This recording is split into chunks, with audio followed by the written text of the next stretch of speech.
Sejarah makam Sunan Gunung Jati. Nama Sunan Gunung Jati atau Syarif Hidayatullah begitu melekat bagi warga muslim di tanah Jawa. Beliau adalah salah satu wali dari 9 wali Songo yang menyebarkan Islam di tanah Jawa, termasuk salah satunya di Cirebon. Sunan Gunung Jati lahir sekitar tahun 1448 sampai 1450 Masehi dengan nama asli Syarif Hidayatullah atau Syahid Al-Kamil. Sunan Gunung Jati pertama kali menginjakkan kaki di Cirebon pada tahun 1470.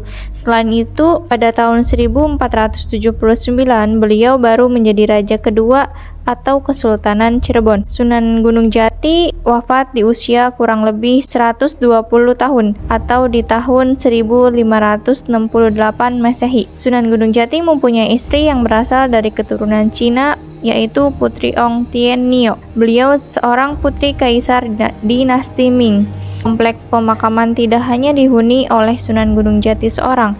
Di sini juga terdapat makam lain seperti Ratu Rara Santang, ibu dari Sunan Gunung Jati, Pangeran Cakrabuana, paman dari Sunan Gunung Jati, Putri Ong Tien Nio, istri dari Sunan Gunung Jati, dan Fathahilah. Fathahilah adalah seorang pejuang yang berhasil merebut Jayakarta dari tangan Portugis. Itu datang ke sini tuh ada yang pagi, ada yang subuh, ada yang siang, nggak kenal waktu. Makanya di sini nggak pernah namanya tutup, terkecuali kalau sholat Jumat ya, mungkin kan ditutup dulu sementara karena para juru kuncinya mau pada sholat Jumat. Cuma nanti setelah sholat Jumat ya pintu dibuka lagi. Jadi nggak ada jam buka, nggak ada jam tutup. Di sini 24 jam non-stop.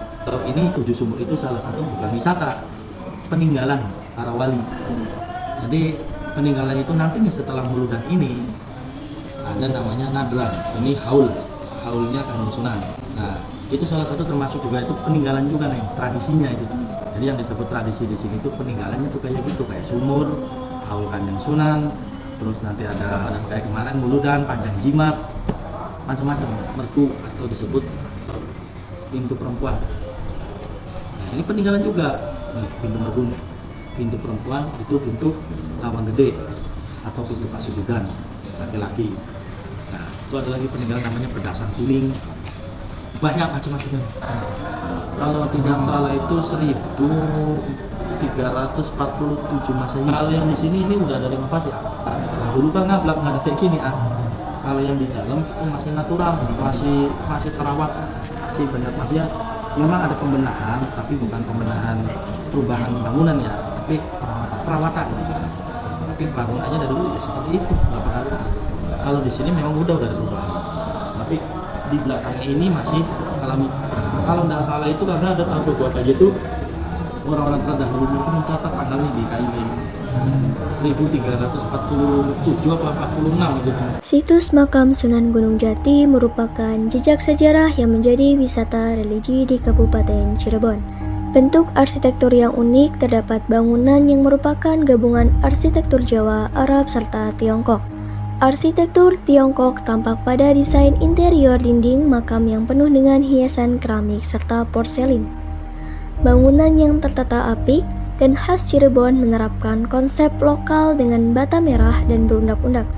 Banyak komplek makam kuno di sana yang tertata rapih dengan pohonnya rindang dan beberapa komponen bangunannya masih asli. Pada dinding bangunan makam terdapat ukiran kaligrafi yang mencirikan arsitektur dari Arab, sedangkan atap yang berbentuk limas adalah ciri dari Jawa.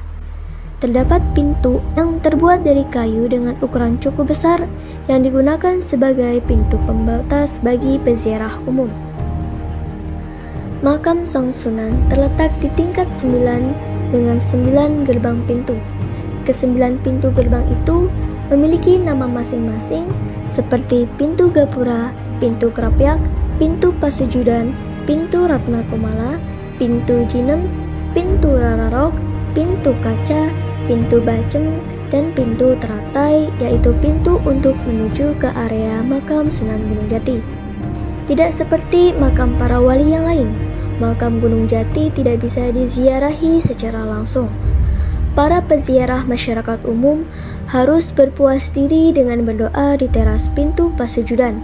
Hanya keturunan sang wali yang bisa melanjutkan perjalanan ke teras-teras selanjutnya hingga ke gerbang teratai dan akhirnya tungku makam.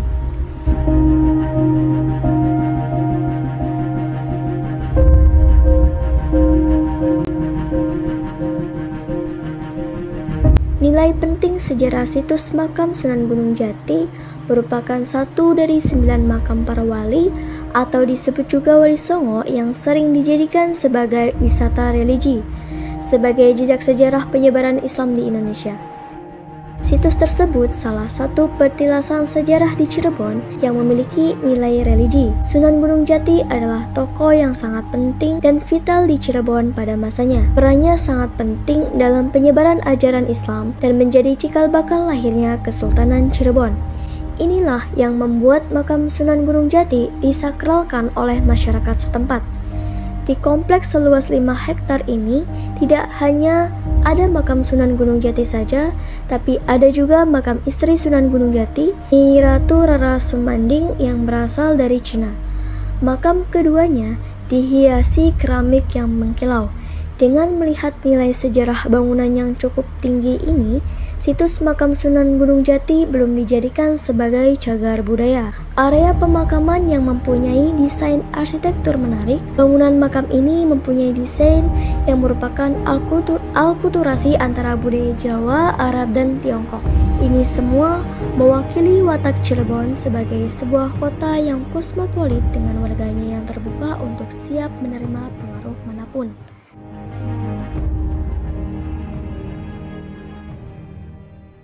Lokasi makam Sunan Gunung Jati. Makam Sunan Gunung Jati berada di Jalan Alun-Alun Ciledug nomor 53, Desa Astana, Kecamatan Gunung Jati, Kabupaten Cirebon, Provinsi Jawa Barat, dengan kode pos 45151. Secara geografis, area wisata makam Sunan Gunung Jati terletak di Desa Astana. Desa Astana merupakan salah satu desa di Kecamatan Gunung Jati, Kabupaten Cirebon, dari kota Cirebon yang berjarak sekitar 5 km. Luas wilayah komplek pemakaman kurang lebih 36.350 hektar. Peninggalan-peninggalan yang ada di dalam situs makam Sunan Gunung Jati terdapat peninggalan berupa piring-piring yang ditempel di seluruh dinding makam Sunan Gunung Jati yang berasal dari Cina, tempat asal Nyai Ong Tin, yakni salah satu istri Sunan Gunung Jati. Selain piring terdapat guci, cemong bokor, padasan kuning, dan lain-lainnya. Namun, adapun peninggalan Sunan Gunung Jati yang pertama ialah berbagai senjata pusaka. Beberapa senjata pusaka tersebut berbentuk keris atau pedang yang dimiliki pribadi oleh Sunan Gunung Jati. Bahkan, beberapa sumber sempat menyatakan bahwa senjata tersebut dipercaya memiliki kekuatan magis. Hal ini dikarenakan salah satu pedang milik Sunan Gunung Jati yang hanya dikeluarkan pada saat menyambut hari kelahiran Nabi Muhammad SAW. Selain itu, ada pula keris yang digunakan sebagai jimat pribadi. Dan biasanya hal yang menarik bagi para peziarah yang datang, biasanya dianjurkan untuk mandi di lokasi 7 sumur. Lokasinya berada di seberang kawasan makam Sunan Gunung Jati.